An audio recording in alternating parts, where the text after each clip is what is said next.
the Golden Stallion, the man of tomorrow, Savzu, the rated R radio star. Oh, here's one of my favorite rhymes that I get to do seemingly almost every month. In a car. Woo! Because we are doing another CarCast, and by we, I mean, of course, moi. You are not alone. And I am not alone. You are not alone. But anyway, the lovely and hyper-intelligent Dr. Stephanie Murphy, the boss, the goddess of time and space. Oh, such a goddess. You are. Goddess of time and space. Ooh, I like that one. Yeah, I went there. Time, space, brilliance, and beauty. I mean, you've got it. Aww. You're like Laser Lady, I tell you. Anyway. Who's Laser Lady? Well, you know what? I'll tell you later. Okay. But we've got more important things to talk about on the podcast. I'll tell you later about Laser Lady. But let's just say you've used her actual real name before in the past for a part that you've done on Sovryn Tech. Oh. So, anyway, but it is time for a Relationship Rhombus Show, and as oft happens, because of mine and Stephanie's very busy schedules, we're recording it in a car, because it's a great opportunity. We've got a bit of a drive on us, and seriously, why not use this time? It's a great use of our time, and it makes the drive go fast. Yeah. We just actually had a wonderful visit to we had a spa day. Yeah. It was really fun. Yeah, it was very nice. A little time in the hot tub and everything. I mean, that was... favorite healthy Chinese restaurant. Yeah. And we had some vegan chocolates. Yeah, oh boy, and we're bringing a bunch of these chocolates home, too. Mm-hmm. And, that means we didn't eat all of them, so yeah. we did a good job. Oh, but the zits on my face is going to be terrible. Anyway, I just ruined the moment. But you always think you get breakouts because of chocolate. I do. That is such an old wives' tale. That's Is such an urban legend. That comes from the fat phobia of the 90s when people thought that greasy foods would make your face break out. And it's true with French fries, but because French fries are inflammatory and they have rancid vegetable oil that they're cooked in, not because of the fat content. No, all right. Now, I think that soda and chocolates do cause me to break out. I really think so. Well, soda maybe, but yeah, I wonder why that is. Well, anyway. Is it the caramel flavoring, which some people say is very inflammatory because it's basically glycation end products of sugars. It's caramelized sugars. Maybe. I mean, I don't really drink it anymore. I used to drink Diet Coke it was nonstop. Mm-hmm. The bumper inside me was really clean. Use cola products to clean bumpers. Oh, it's kind of like the old joke. But anyway, so yeah, we've been enjoying things. I'll tell you. While this is the Relationship Rhombus Show, which is of course the show where you can send in your questions, your relationship questions, and Stephanie and I will cover them in the Sovryn Tech Patreon feed. Going to the hot tub, spending some time, getting away a little bit. That's a good thing to keep a relationship on fire, as it were. Yeah. And we had some sexy times in there. Yeah. Oh boy. Yeah. And we get good ideas in there too. That's the other thing, because it's like no screen time. Well, that's the best. Is that generally unless we're taking we're just kind of being asses about it a bit and taking selfies of ourselves there. There's no screens, and absolutely we'll start talking, and just the sexiest and most creative ideas end up coming up. And honestly, a lot of the things that I do with Sovryn Tech came out of times where you and I were in the hot tub. Mm-hmm. But I could go on and on, because I've always said that hot tubs are like they're the real stabilizing force and the great creator of civilizations, if civilization is a good thing. So, anyway, we've got some questions to get into. Actually, one of them is an article that we'll be getting into, but we'll try and get into a couple of the questions that are sent in. Of course, if you want to send in your questions to the Relationship Rhombus Show, you can do so through Patreon. There's a Patreon post I make every month that you can post them under, or you can send them to the Patreon private messenger. You could also use the community tab on Patreon, or if you really want to be super anonymous because your Patreon handle isn't anonymous, you are welcome to send, as many do, you're welcome to send them to my email address, or just go to contact.cog.ninja, and then I don't need to know your email address. That's one of the better ways, really, to go. So, well, why don't we just open this shit right up? Okay. Stephanie? Yes. How do you feel about collars? Oh, was it directed at me? Well, no, it was directed at both of us. Okay. But I mean, it's a very, very simple question. Because that could be a very different question, you know. Like, would you like to wear my collars? Well, I think we could run the gamut on it, right? Like, I mean, we could talk about, you know, how do you feel about guys wearing collars? How do you feel about gals wearing collars? Etc. Okay. Do you want to open this up, or I can? Sure. So, I'm guessing they don't mean like the priestly collar. They mean like a BDSM kind of collar. Yes. And what that is BDSM is kink, basically. Yeah.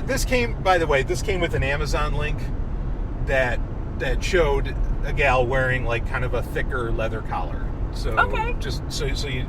Just a for thick leather perspective. collar. Okay. Yeah. Okay, so that's interesting. So they could be even asking this question. So they could be. Okay, I'll back up and rewind first. All right. I think, what I thought when I heard the question is they're talking about a BDSM kind of collar. And what that means is that in the kink community or in the world of BDSM, some people wear collars, which are usually black, usually leather, but it could be made of any material. It could be lace, it could be fabric, it could be felt, you know, it could be like a choker, you know, kind of style. Yep. Usually it is like a tight necklace, it's kind of choker style. Sometimes it has a lock on it, sometimes it has a little padlock and somebody has the key. That's not you. Sometimes you can't even remove it yourself. You have to have someone else unlock it. Sometimes it is just like a regular clasp, like a necklace. Sometimes it's more kind of symbolic. But it's a symbol of commitment and servitude or submission to a master or a dominant. Right. A submissive wears a collar to symbolize their submission to a dominant. And it's kind of like a wedding ring in a way. You know, like spouses, right? They wear a ring to signal to the world their commitment to their spouse. And it goes both ways, you know, there's not really a clear dominant or submissive, I guess, in that kind of relationship. But everybody's familiar with the concept of a wedding ring. It's like, if you see someone who's wearing a wedding band, you know that they're married, and you're like, okay, they're married, that means I shouldn't hit on them. Or, well, some people are like, ooh, they're married, I can see a challenge here. But a collar is kind of the same thing. It's like, it's a way to telegraph to the world, I am a submissive that is in a relationship or in service to a dominant. Right. And usually the dominant doesn't wear anything that shows that they are in a relationship with the submissive, because why should they? They're the dominant. It's a power exchange, right? Yeah. They've got all the power, the submissive has none, and they're giving it up by wearing this collar. Or they're just showing their devotion. They're using it as a way to show their devotion. And usually in the BDSM, I think usually in the kink world, this means a pretty serious relationship or a serious commitment. Some people use it as a symbol of being in a 24/7 dom-sub relationship, where that means like they never really break the fourth wall. You know, they never break character. Or it's not really a character, it's part of who they are. Yeah. They are, you know, all the time in service to their master, and they wear the collar as a symbol of that, to remind everybody of that, including themselves. Some people, it doesn't go on 24/7. It's just, I'm in a relationship with this person, and they're my dominant, and I'm their submissive, and that's how it is. But it's, you know, it's not like the dominant has complete control over their life, and they essentially can't, say, ever challenge them or whatever. Right. And, you know, people who play in BDSM and have this kind of thing, they have safe words and they have agreements, and everything's supposedly supposed to be negotiated very carefully beforehand. So it's a lifestyle thing. And so that's what I understand the meaning of a collar. Now, some people, vanilla people who are not kinky or not really into the serious subculture of BDSM, some people have seen these collars and culturally appropriated them as a fashion statement. I'm sort of kidding when I say cultural appropriation, just because it's a buzzword. But, you know, some people wear things that look like a collar, but they're not kinky, they're not in a BDSM relationship, they just think it looks cool. Right. Now that can be mistaken, you know, because somebody will go to a club or a bar with a leather collar with a ring on it and they might just think it looks cool, but somebody else might see that and think, oh, who's your master? Or are you looking for a master? You know? Yeah.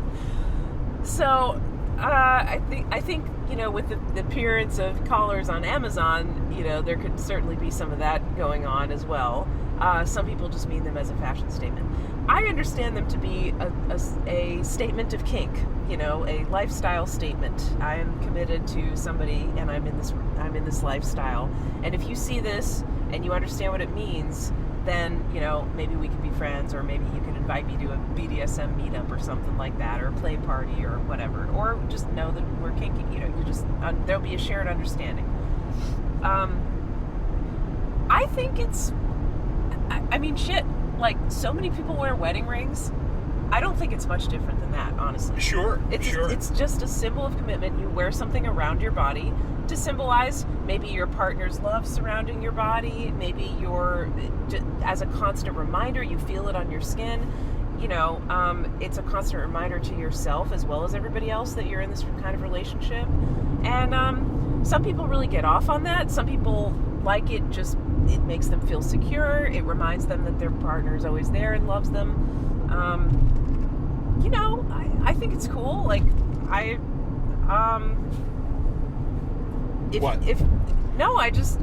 trying to decide what I think of it and also trying to drive at the same time. I think it's definitely cool. As long as it was comfortable, if I felt that way, I would wear one, or I would have someone wear mine. I think that's pretty cool. Some other gal? Yeah, I mean, I suppose so.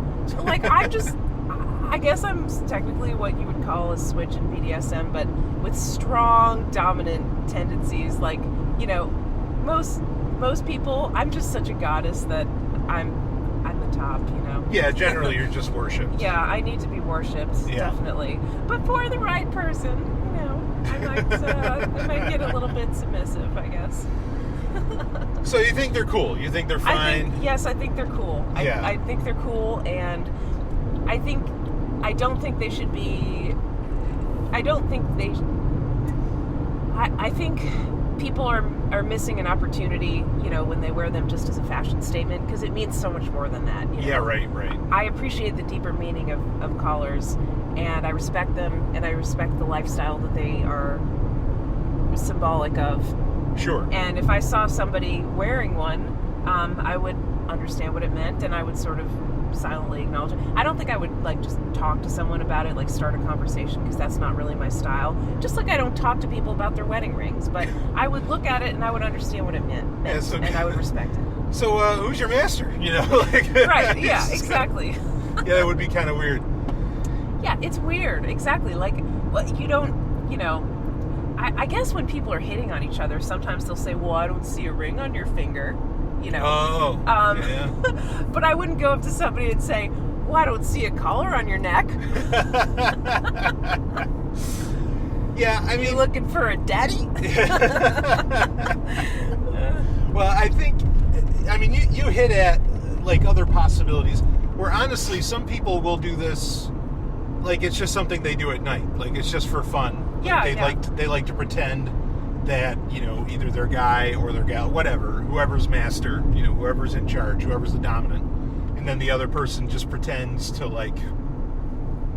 be the submissive, right, for a couple hours or an hour or 5 minutes. I don't know, whatever the average is for them. Maybe they don't pretend person. They are the submissive, but there's a boundary on when they do that. Right, but they're not. It's not like their lifestyle where they're going 24/7 and calling themselves master and all, or calling somebody master and all that. Yes. Yes, master. Yeah. Thank you. I'm a fan of both. I think both are fine. I don't have any real problem with either way that goes. I know some people like to be discreet, and they'll wear a choker instead of a full-on collar to, at the very least, let their master know that they remember, that they're the submissive or whatever. Mm-hmm. I mean, that can be interesting. But that could easily be seen as a fashion statement, just right, a style of necklace, right? Yeah, and chokers are just, or at least they're, I don't know if they've ever gone out of popularity. They're certainly far more popular in the 90s. I think they're sexy They're coming as hell. back into fashion. Yeah, I think like they're really chokers. sexy. Yeah, I like that style of necklace. I have several myself. Yeah, I bought you some of them. Yeah. But anyway, so yeah, I mean, I don't see any problem with it. And I mean, but what do you think about? Let me ask you this. I mean, I'll kind of take it to the next level. Like, what do you think about like a leash?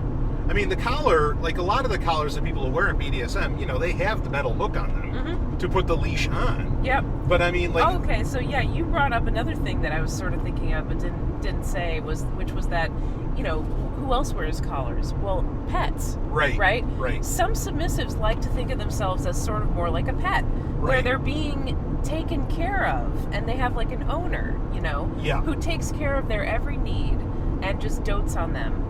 And they're like, and in return, they give their love and obedience to their owner. And their owner is always the person they protect and follow around and everything like that. Right. I think that's really sweet. And for some people that, some vanilla people have that dynamic and don't even acknowledge that it could be kinky, Yeah, like, right. How many times have you heard someone say, well, I just want a husband to take care of me and do everything for, fix all the stuff around the house and, to give me money and to take care of me and buy me a house. They're not on a leash and they're not crawling around on all fours like some would. But they're a pet, yeah, right? Right. They're kind of a pet, right? Sure. They have agency, of course. They're a human being, but like you can see some similarities to an owner sort of taking care of a pet, and that's fine. Some people love that dynamic. It makes them feel really secure. Maybe their parents didn't take care of them as they needed a child or as they needed a parent to, or maybe their parents did take care of them and they loved it and they want to feel that way forever. I don't know. I'm not going to speculate about why people get fetishes and kinks and why they get off on what they do. I'm sure, it's not my job to psychoanalyze, right? You could have a field day psychoanalyzing me. I'm sure some people do, but, the point is, that is just one way some people like to be in relationships. And if you want to kind of formalize it with a BDSM kind of collar, if you want to call yourself a pet, that kind of submissive, if you want to call your partner an owner or master or whatever, and you want to play with that, that's fine. Right. I think it's kind of cool. Well, I think an important thing to bring up, because, under, like, let's say you're a principled anarchist, right? Mm-hmm. I think some people would see a problem with the idea of someone choosing to be, say, a slave or a pet or something like that, like the idea that you're getting rid of your agency. But here's really the thing, and this is what I think.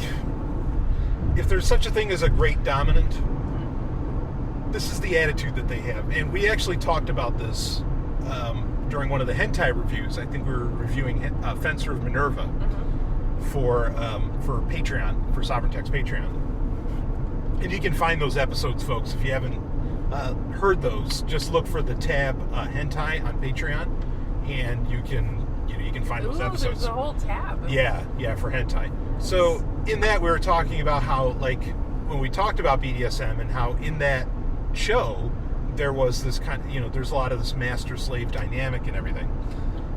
That actually, ironically, in that show, the lead character's name is Sho, and Sho in it, Sho, he knows that the real power lies with the slave, because the slave can at any time just say "fuck you" and They choose to be there. Right. Diana was called the slave queen because she was a queen or a princess, but she chose to be the slave to Sho. Yeah, right. But that was he all was a slave to her. Yeah, but it was like a continual choice on her part that she could have chose otherwise at any given time. And so, the dominant needs to understand that really all the real power exists with the submissive. I think at the end of the day. Yeah, that's one way to look at it, and I certainly appreciate that viewpoint. Another one is that, there's so many times in life, whenever we have to deal with government, or whenever we have to, when we get pushed around by the cops or taxed or whatever. This person just flashed their lights at me. What does that mean? I have no idea. Okay, maybe my lights are... Oh, yeah, my lights are not on. No, there we go. All right. Thank you. This public safety announcement brought to you by Sovryn Tech. Sorry. The lovely hyper-intelligent Dr. Stephanie Murphy, the boss. Okay, so, where was I? Yeah. Yeah. So you're saying when you have to deal with government in your day-to-day lives. There's so many times in our lives, not just government, but like when we're growing up in school or like in our families, like we have no power as kids, and nobody cares like what we want or like some people try to be, consider what we need and give us what we need, but a lot of times it's like we're on the bottom rung of the power ladder and we know it, and there's nothing we can do about it except just wait and hope that it gets better. And sometimes it does, but there's power structures in adult society too that you just can't always get on top of. Yeah. I mean, nobody's on top of all of them unless they're, Trump or something. Right. Right? And you could argue he's not even really in charge, right? There's some shadowy Illuminati group that's pulling the strings on him. So it's all non-consensual BDSM in society. You might as well take control of it and create and make it into sex, and it's very subversive to do that. Do you get what I'm saying? Right? No, you make it into a game. Okay, so you take those power dynamics that you can't always control in life, and then you make it into a situation where you can control. You create an environment where you do have and it's actually something that gets you off. Yeah, sure. And then you're like, well, who's laughing now? Yeah, right. Sure. Okay, yeah. No, that's fair. That's fair. So, yeah, it can be very subversive. That's why some people that's why there's a high correlation between, people who are political radicals, I guess you could say, and kink and BDSM, because, that subversiveness kind of goes together. Why not bring it into your sex life, too? Right. Yeah. I think that's fair. So, yeah, collars, it's fine. Like, rock and roll. Have a good time with them. Pretty cool. They can be hot, it can really be something. So, okay. Anything else you wanted to add on that? Otherwise, we can move on to our next bit. Yeah, I think it's nice. You think it's nice? I think it's nice, yeah. It can be really sweet, huh? It's really sweet, yeah. Yeah, I will say, the whole collar thing quick. Just, and kind of, I think, to the last point you were making there. I love the idea of, I think it is subversive to, in a very real sense, create your own, reality is objective. You don't actually, control reality so much. But to kind of create your own little world that you live within, your own little fantasy world in a way, I think that can be pretty hot. And in many ways, BDSM relationships and things like that are very much doing that. It's the original VR. Yeah. That's pretty good. Okay, yeah, fair. But I can think that can be really sexy. And honestly, if you live that up 24/7, that's even better. That's pretty cool. I can really get behind that. Mm-hmm. So anyway, why don't we switch it up here? And this is an article. Boy, I got this a while back. This is back from January 2018. I remember you mentioning this a while ago. Yeah. Yeah. We're a little late to the party, but that's okay. Yeah. So, and the headline really kind of the headline is now I can't think of the phrase, but the headline takes the whole thing away. So there's no surprise as to what number one is, but this is the number one searches on Pornhub for 2017. Oh boy! Do you want to try? Buckle your seatbelts. Yeah. Do you want to try your guess at number one before I read the headline? Gay. Gay? I don't know. I don't know what these fucking freaks are watching. I just know there's a lot of closeted gay people still in 2017. Well, this is true. This is very true. So I'm reading the story that was. Is this worldwide or U.S. or regional? I think it's just the U.S. So, but this is actually, I guess this is maybe worldwide because the story that got sent to me is from the United Kingdom. It's from theweek.co.uk. And here's the headline: Porn for women revealed as Pornhub's top search of 2017. What? Yeah. What? Porn for women. Okay, that's the last thing I would have guessed. I know. That is the last, literally the last. I would have said MILF, stepmother, gay, anal, Asian, anything except porn for women. Porn for women. Maybe the world's getting better. Finally, women are saying, you know what? Maybe there's a backlash against all the fucking porn for men. Yeah, right. Maybe they're I saying, hope you know, so. enough of men. I want porn for women. You know? All right. Well, anyway. Let's read a little bit of the story here. Women are seeking out female-friendly porn in record numbers, according to the internet's most popular porn site. How do they know it's women seeking it out? If they're basing it upon account creation, that could be from it. Okay. Pornhub's end-of-year roundup reveals that searches for porn for women soared in 2017. Female users searched for the phrase 359% more frequently than in 2016, the site found. Wow. While overall searches increased by 1,400%, making it the top trending search of the year. The trend towards porn aimed at female viewers is reflected in other major porn websites. Rival site Xhamster reported a 2.4% overall increase in female users accessing the site. Perhaps most surprisingly, the deeply conservative Kingdom of Saudi Arabia saw an 11% rise in the amount of women seeking out X-rated videos. Woo! See, you give them driver's licenses, and next thing you know, they're on Pornhub on the VPN. When it comes wow, that's crazy. That's really interesting. Yeah. When it comes to particular preferences, Pornhub statistics showed that male users seek out, and this is funny because it's kind of what you said, MILFs and stepmoms. See, I know, I can predict the male brain. I know it. While the female viewership inclines towards celebrity sex tapes and lesbians, TechCrunch reports. Makes sense. Yeah. Sure. This is reflected in the UK, where the most searched terms in 2017 were lesbian. Also, the worldwide number one, lesbian was the worldwide number one, followed by MILF, stepsister, and stepmom. Yeah, so let's see. So in the United Kingdom, they have a breakdown for the UK here, which I think is just as interesting and valid. Top 5 porn stars, Kim Kardashian, which she's not really a porn star. Yeah, is that the whole thing where they like Photoshop someone's face onto somebody else's body? That, or they're just, I don't know, like somebody put together an interesting compilation of Kim Kardashian. I mean, that happens. Mm-hmm. Mia Khalifa, which that's not terribly surprising. Who's that? She is Arabic, and she has huge boobs. Okay. And she looks kind of nerdy when she puts on glasses. Okay. So I think that excites people. Lisa Ann, which everybody knows. Oh, I know Lisa Ann. Yeah, sure. Sarah Palin, right? Yes. Yeah. Yep, she did play Sarah Palin. Palin. Yeah. Riley Reid, who I don't know who that is, and Brandy Love, who I also don't know who that is. Okay. Top 5 categories were number 1, lesbian, 2, MILF, 3, mature, 4, anal, 5, big tits. Nice. Okay. Top searches of 2017, lesbian, and I'm just going to do them in descending order, right? With number 1 being at the top. So lesbian was at the top, MILF was number 2, and sorry, the screen's got to disappear from, there we go, okay. Stepsister, number 3, stepmom, massage, lesbians scissoring, British. That's specific. Lesbian seduces straight.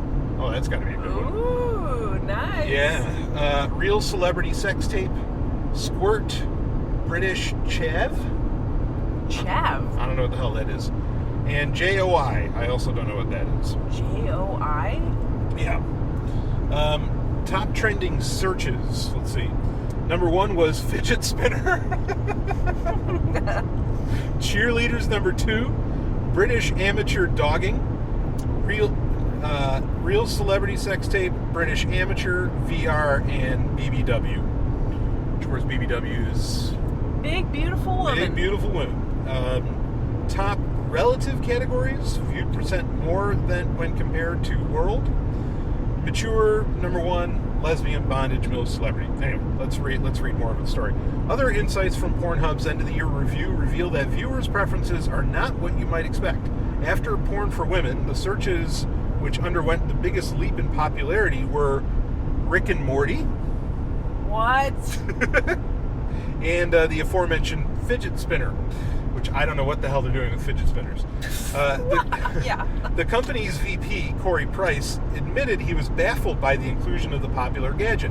It's, quote, it's unimaginable why people in our audience are looking for videos that include it, end quote, he said. It says, then there's another chart here from Pornhub. The searches that define 2017. Again, number 1, porn for women. Number 2, Rick and Morty. Number 3, fidget spinner. Number 4, 1080p.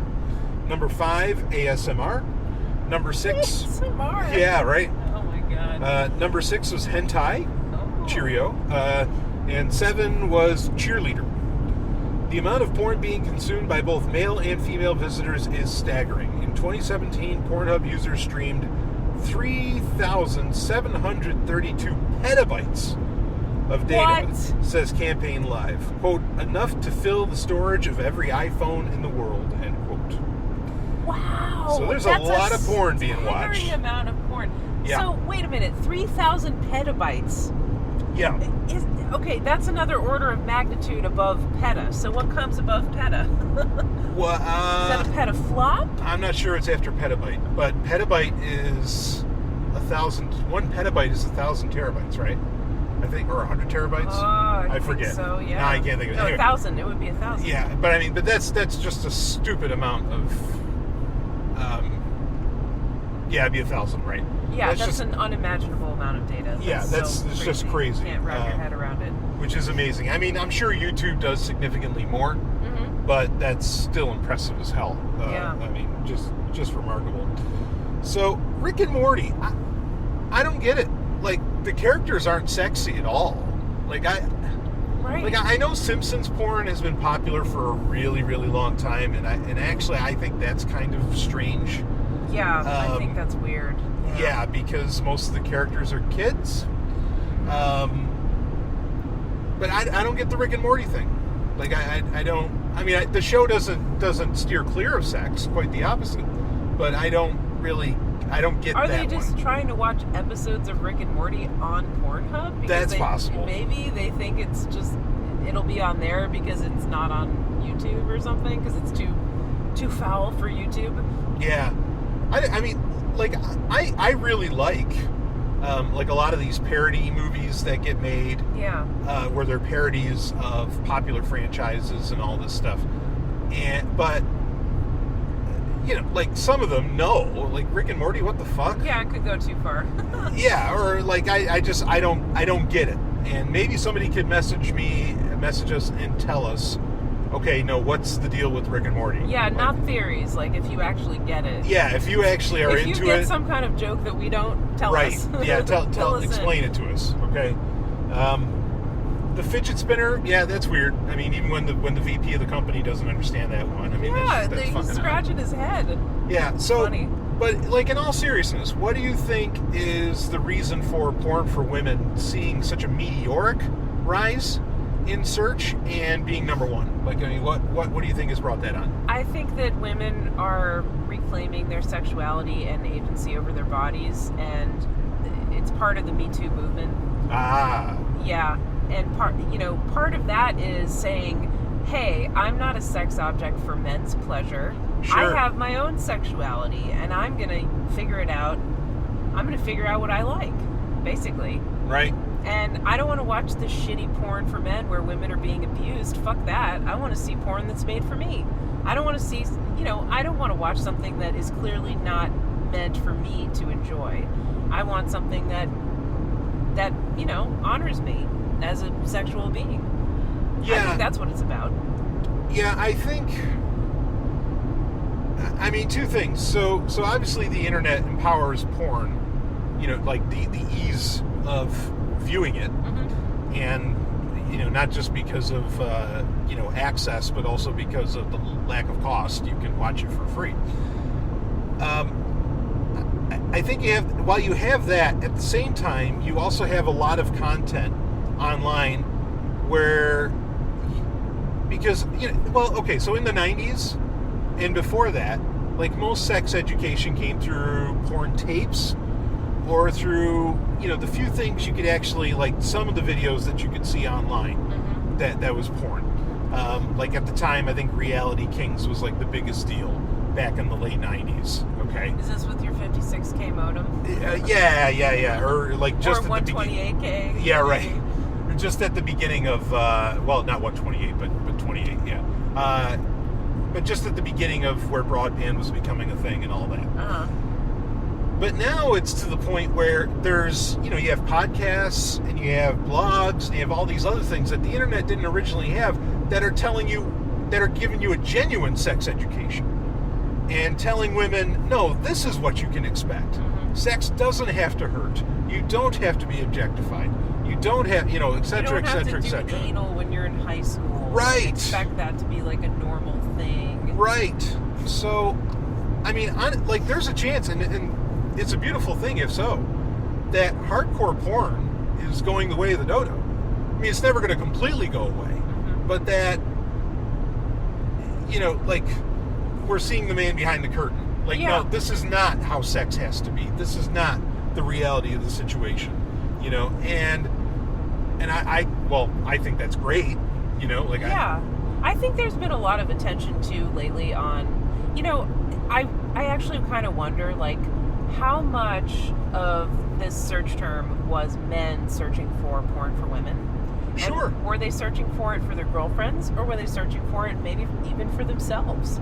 Well, I can believe that. I think there's been a lot of backlash lately against the hardcore kind of shocking, compulsion-driven porn that's really crude and really violent and really shocking.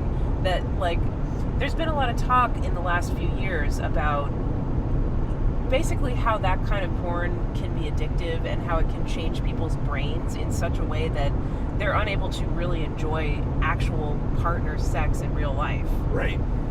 And then there's been a lot of talk about, people of a certain generation, age, a young generation, screenagers, as they call them, who grew up learning about sex from porn, basically not going on dates and not really having a lot of real life sex because it's just easier to stay home and watch porn.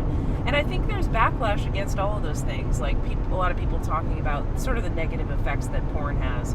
And so maybe they think or they realize the truth that porn for women is less likely to affect those negative consequences on you, on your life.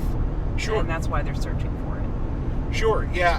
I mean, I see it as a very good thing. I mean, no matter, I can't even really picture the negative, or I can't picture a detrimental answer. I can't picture an answer that I think would be bad, Mm-hmm. as far as why this is possibly skyrocketing. Mm-hmm. And yeah, I mean, and maybe it's a lot of guys too, looking up porn for women that are, maybe they're trying to figure out, okay, what do women actually want? And if so, great. I hope that that's happening. Or maybe the lesbian population is skyrocketed. Yeah. And they're looking for the real education and all that, which also great. I think that's phenomenal. Now, hentai was pretty high in this. Mm-hmm. Now, you mentioned about how, there's a lot of talk about porn desensitizing and all that, and I agree that kind of can happen, or where people can get hooked on it to the degree that normal sex just doesn't work for them. Okay, I can understand that. Now, one of the things I personally love about hentai is that you can get into the ridiculous and fantastical, but I don't think your brain ever, says that's real. You know what I mean? Well, yeah, I think so. There's that line of, okay, this is an animation. This is definitely not real. Right. Yeah. Yeah, I think you're right that helps create kind of a boundary, sure. Yeah. I mean, I'm a huge fan, honestly, of hentai. Mm-hmm. I like the fact that you can do all these kinds of crazy things and really explore, honestly, a lot of possibilities that you'd never want to see happen in real life, frankly. And no human beings were harmed in the making of this porn. Exactly. Yeah, exactly. Yes. I think that it might be one of the safest and best ways to bring your fantasies to, not reality, but to somewhere outside of your brain, if you have them. I think hentai is wonderful. I'm not saying there aren't ugly sides to hentai as well. There certainly can be. Yeah. Okay. But overall, I think it's pretty harmless. I mean, what do you think of it, Stephanie? I've introduced it to you over the past couple of years. Yeah, I mean, well, there's hentai and then there's hentai, you know? Yeah, right. And admittedly, I've dipped my toe into the shallow end of the pool with hentai. Yeah. And, I do like the idea that, you can explore different scenes and ideas without having to employ actual actors. I like the sort of vegan-esque nature of it, where it's like, no, this is ethical because no person actually had to do this crazy shit. Right. So I definitely like it from that aspect. I will say that, I don't think my fetishes or kinks or whatever or preferences are really that out there. Like, I'm pretty vanilla, I would say. Sure. Relative to what's seen in a lot of hentai. And so, I don't really need to, like, I guess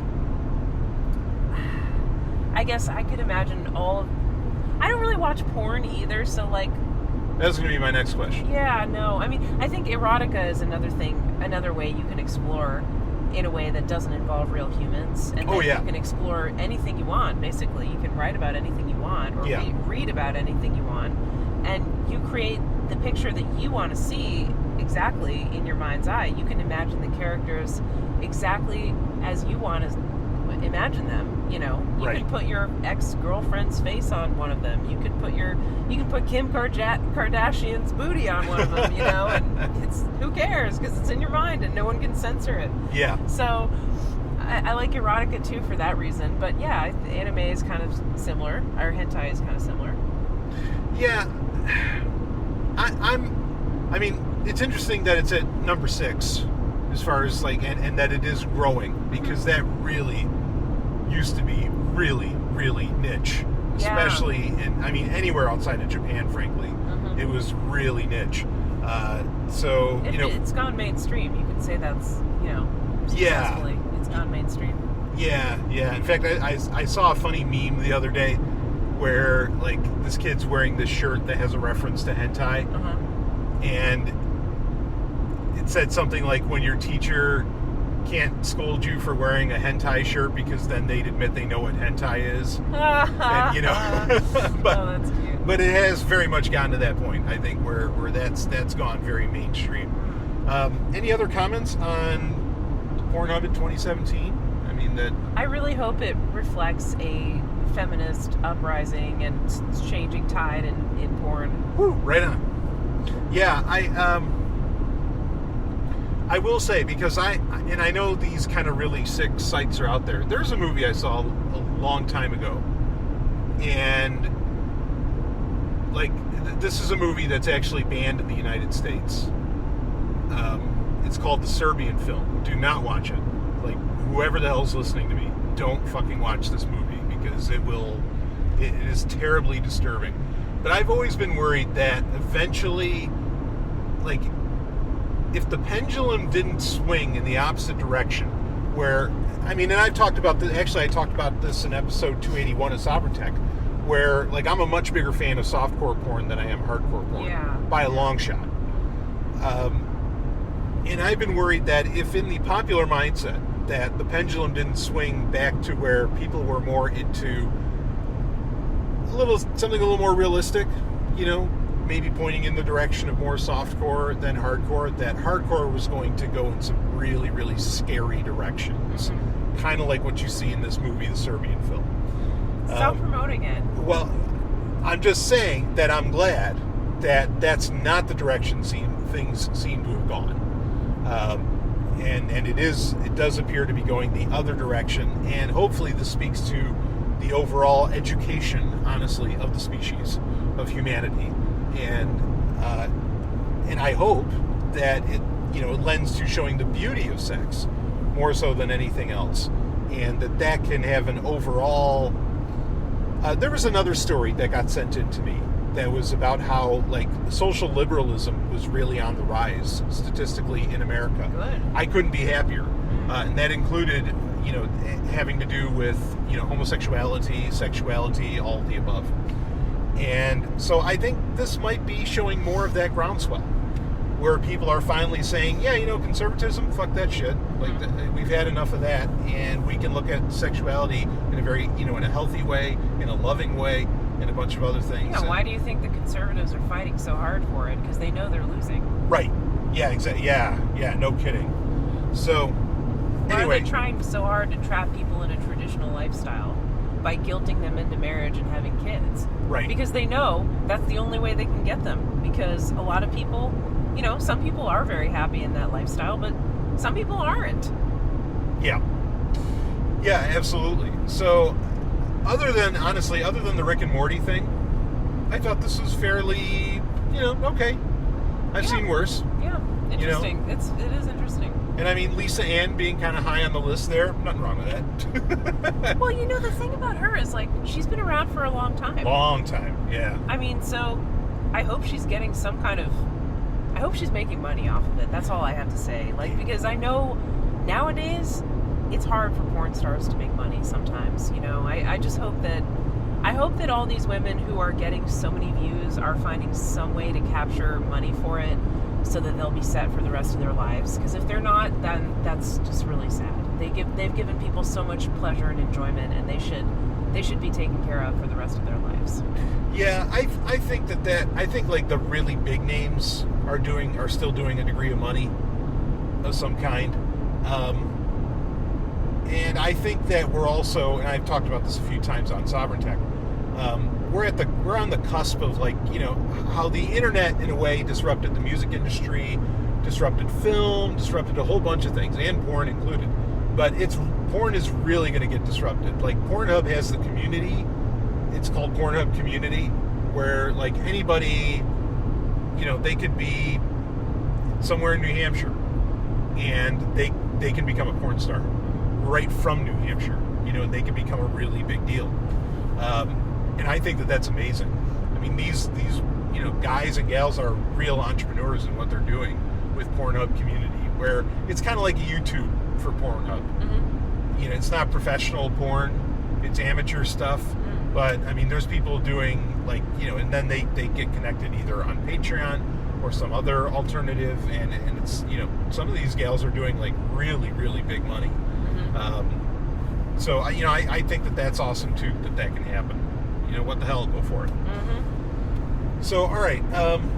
Speaking of softcore porn,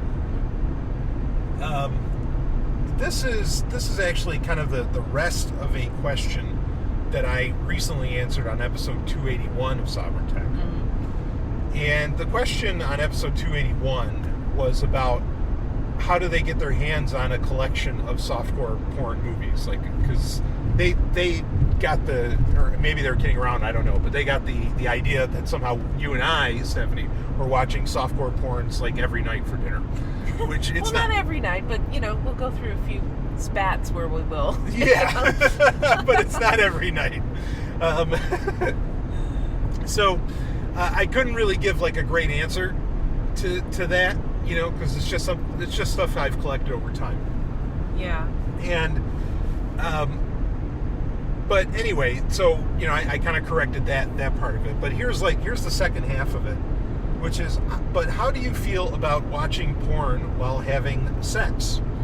Does it mean the relationship is over? Do you choose softcore over hardcore? Now, we already kind of answered, or at least I answered, about the softcore over hardcore. I do prefer softcore porn over hardcore porn. For a million reasons. I can't remember the last time I saw any hardcore porn. Yeah, right. And, even the softcore, we don't watch it while we're having sex. We watch it before we have sex, or we watch it I can edit this if you want. I think there might have been a couple times where we did. There were a few times where we watched it and then we we paused the movie and had sex. Or we put the laptop over in the on the floor while we had sex and looked into each other's eyes. We weren't literally fucking and had one eye on the screen, you know what I mean? Yeah. And that even that was only it's not every time by any means. It's not even 5% of the time. It's maybe 1%. I don't know. No, I mean, sex for us is also kind of no screen time. Yeah, exactly. That's kind of the point. unless, and I've done this a few times where, I'll have a flame on the laptop screen, and I know it's cheesy. It's meant to be. But I like that. I really love that. Brian puts on a YouTube video of just a fireplace, right? And he puts it in the corner of the bedroom, and we listen to the fireplace sounds crackling, and we talk and cuddle and have sex. Yeah, I've done underwater scenes as well. Oh yeah, that's at times, fun. which those are nice. Yeah, definitely. Space scenes can be fun too if you're in that mood. But anyway, so is it the end of a relationship? Yeah. Yeah. So how do you feel about watching? So first let's ask, how do you feel about watching porn while having sex? I've never felt the need to do it. I've always been just really much more interested in concentrating on what's right there in front of me with my partner. Sure. Maybe it would be something I'd watch in bed with somebody and then pause it or turn it off or stop paying attention to it and have sex. But one eye on the screen, no. I mean, I think I would feel a little bit insulted if somebody was having sex with me while over my shoulder their eyes were on a porn, Yeah. Like, obviously they're not really there, they're not really present with me, and they're not thinking about me. They're just kind of masturbating into me, Ooh, okay. And yeah, I mean, I don't like the idea of that. It makes me feel like I by myself am not good enough to turn them on or to please them or to entertain them or to hold their attention even. And that's insulting. Sure. Don't you think? Yes, I can completely understand that. Yeah, so would you say if, like, say, I don't know, a guy or a gal asks, hey, can we watch some porn while we're, as we go to bed? And if they leave it running while they start having sex, I mean, like, do you see that as, oh, this person's lost interest? I mean, I would look to see if they were watching the porn while they were having sex with me. Sure. And if they were, I would want to talk to them about it. I would probably say, stop, what are you doing? This is not cool. Yeah. Because it's a turn off to me. Like, I want to be worshipped like the goddess that I am. Damn right. I want to have my partner's full attention, Yeah. I mean, so myself, like, I can see watching it and getting turned on, but like you said, but then once you're turned on, turn that shit off. Like, right, and in fact, honestly, it's like a warm-up, if the shit's playing in the background, it takes me out. Like, even if I'm just hearing the sound. Yeah. Just like you wouldn't want the TV on during sex, like, well, I don't know, maybe some people do it. Some people like to watch TV as like a background noise. It soothes them or something, but I don't know. Personally, I would find that distracting. Yeah, no, I do not. I don't like that. Now, well, I mean, oh boy, this is tough. Like, it can be, I've been in scenarios, okay, in my past, where people are, like, hanging out watching a movie, and say, like, it's people, everybody's just kind of, like, laying around, everybody's, like, in sleeping bags, slumber party, sleeping bags, and I'm with a gal, and that gal wants to start getting it on, and, like, she pretty much wants to have sex without anybody noticing while everybody's, like, watching a movie or falling asleep or something like that. Okay? At a party or whatever, however the hell this happens. I've been in those situations, and like, you can ignore that there's a TV on, but I think for some people, I could see where they'd find it hot that you're doing something while, like... It's kind of like car sex. It's not ideal. It's something you do. It's something you do when you're a teenager and you're in your 20s, because there are limited places and times to fuck where you have privacy. Yeah. And having a TV creates noise that distracts other people, and their eyes are on the screen. Maybe you have roommates and you have to put the TV on for sort of white noise to block out the sound of you having sex. I can see that, but that's just sort of, that's to create privacy.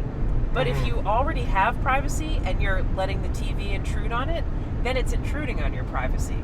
So it's a different situation. Right. Yeah, well, how do you, let me ask you, I mean, I'm just thinking of this. I mean, what do you think about that? Like the idea of, like, I mean, what's the ethics around this? Around having sex, say, consensually with someone, but the people around don't know. Like, I think, you know, speaking of, like, what's popular in porn, I think this has become kind of popular in porn, where somebody's having sex and the people nearby have no idea, you know, for however that ends up working. I mean, like, is that okay? I mean, I think if you can genuinely pull it off to where they have no idea, then, yeah, it's fine. Because I don't know where it's much different than having sex in a closet, you know, at, at some gala, and like nobody, you know, everybody else at the party doesn't know. Right. But the thing is, it is really hard to pull it off. Sure. You know, and also, like, think about if you would do this in front of your grandma or something. If your grandma was sleeping in the bed next door or in the hotel room with you or something like that, would you do it in front of your grandma? Because if you wouldn't, then you probably shouldn't do it in front of your friend. Because if you're involving your friend in your fantasy non-consensually, if you have a secret fantasy that you're quote unquote quietly having sex with your partner and your friend's asleep next door and your friend kind of hears it and wakes up and wants to join in, that's pulling them into your kink, and they didn't ask for that. And that's yes, that's what I wonder about, right? Yeah, so be honest with yourself about why are you really doing it here? Why do you have to do it when there's a chance you could get caught? And, and who is there a chance you could get caught by, and is that playing into it at all? Well, right. I mean, yeah, because for some people that'd be the thrill, you know? Right. Of getting caught. Yeah, I mean, like people that have sex outside in nature, like, I think that's great. The excitement of it is fucking in nature, not potentially getting caught by somebody. In fact, quite the opposite. Well, for you, that's the excitement, but... Right. But that's the thing, is that, yeah, you can have different mindsets with these things. And I think, depending upon the mindset, I think that's really, you know, where the answer of is this okay or not can kind of come in, you know? If you're wanting people to catch you, I mean, what the fuck? You know, I don't know. Yeah, I'll make this really easy. Don't suck other people into your fantasy, into your kink. Don't make them participate in something that turns you on when they haven't agreed to that. Sure. Otherwise, you're just a pervert, and you're committing a sexual unethical act. Yeah. It's somewhere along the spectrum of sexual harassment, assault, abuse, something like that. Yeah. So, well, now to get back kind of to the question of, well, how do I feel about watching porn while having sex? I don't, you know, watch porn unless you're trying to, like, mimic. Like, I could see some very specific, like, reasons maybe that you do that, but they're super specific, and you're not going to do those every night. What do you mean, like instructional porn? Yeah, like instructional, or if you're watching it and, like, I want you to, you know, let's do what they're doing. Like, I could kind of see that. But yeah, sure, I could see that, like an exercise video, except with sex. Right, yeah, exactly. Yeah, so, I mean, but I really don't think you're going to do that every night. Because, to the second question, is it over if that's a popular thing going on? Yeah, I think the person's lost interest. If they have to watch porn while you're fucking, you're not literally while you're fucking, you're not enough. Especially if they have to. Yeah. If they need it in order to maintain their turned on status, you know. Yeah. Then something's up. Something's not clicking. I mean, there's nothing wrong, like you said, Stephanie. I don't think there's anything wrong with watching it to warm up. But once you're warmed up, you know, just turn that shit off. So. Okay, did you have any further comment on that, or I'm going to, like, redress the last part of that question? No, go ahead. So, do you choose softcore over hardcore, or like oh you yeah, personally? Or no core. Or no I core. mean, most of the time it's no core. I'm a very light porn consumer. I do not watch very much, and Right. if I do, it's very soft core. Sure. I think. I mean, are you willing to admit what you do watch? Like what you do watch regularly? Sure. Like I have an idea, but anyway, go ahead. Well, I mean, most of my erotic material consumption is in the form of reading erotica stories, not watching anything, but reading, or listening to erotic audiobooks. Sure. Yeah. Right on. So, yeah. I mean, in me, like I said, I do prefer softcore over hardcore. But I mean, I effectively write my own porn. I write my own erotica. Yeah, you do. That's right. And I write it all the time. Yeah, what a great job. I love it. And I love the fact that other people love it. And I love the fact that women, write into me saying how much they enjoy it and everything. Right. And so, that, that just makes it all, worthwhile. I really enjoy the hell out of it. So I'm not somebody. Sky. Oh, it's beautiful, beautiful sky. Really pretty. Yeah, so I don't really consume a ton either. Not really, except for, like we said, during dinner we'll watch softcore or hentai or something. But and not every night. And most of the time we're watching vanilla TV shows. Yes, yeah. And like I said on episode 281 of Sovryn Tech, honestly, like most of the time, like if we really like. The exact phrase I used is, we shouldn't even call it TV. We should just call it ST, meaning not television, but just Star Trek. Yeah. We just watch Star Trek, all the time, And it just seems to come on. It's like, all right, you want to watch Star Trek? Sure. And, and there's other things we watch too, but I talked about that. It's just always so good. That's the basis for everything. Well, I've said this many times, and I'm quoting somebody else, but there was this episode of Geek's Guide to the Galaxy where the guy came on and he's like, they were talking about the best episodes of Star Trek, and he said, let me make this really clear first off, is that the worst episode of Star Trek is leaps and bounds better than any other hour of fiction out there. And I just totally agree with that. Like, it just doesn't, you can say, boy, that wasn't the best episode of Star Trek, but it's still 10 times better than Game of Thrones. Like, just based upon the fact that it's Star Trek. I've never seen Game of Thrones. And I love you for that. I think you're so wonderful. You won't let me see it. Or I have no interest in watching not that I want to be. Not that I'm asking permission, nor do I want to watch it. But Yeah. Yeah, but I think that's wonderful. You have no interest in watching it. No, not at all. Not at all. So, anyway, well, I think that does it. We're over an hour. Wow. So, what the hell? But that's a well-rounded rhombus there. Yeah, I'll say a well-rounded rhombus. There's a good 3 questions. And anyway, folks, again, if you want to get in more questions for future Relationship Rhombus shows, I do have some here, like other ones, but send them in. Keep them coming, because we do this once a month, and you can, like I said, you can send them. There's a million ways to send them on Patreon. You can put them on the Rhombus posts. You can put them on, you can use the private messenger on Patreon. You can use the community tab on Patreon, which people have.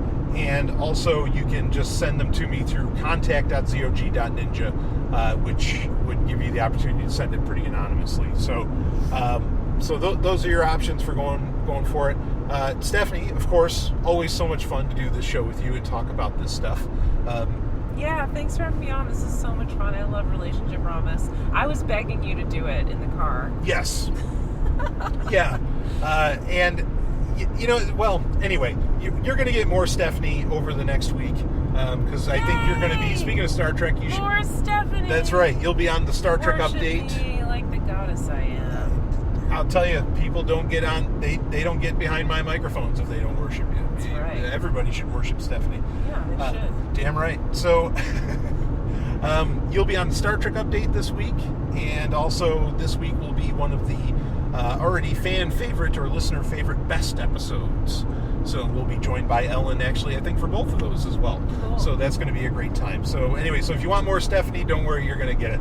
All right, well, anyway, that's it for this Relationship Rhombus. Again, get your questions in for the next one, and I will see all of you on the other side.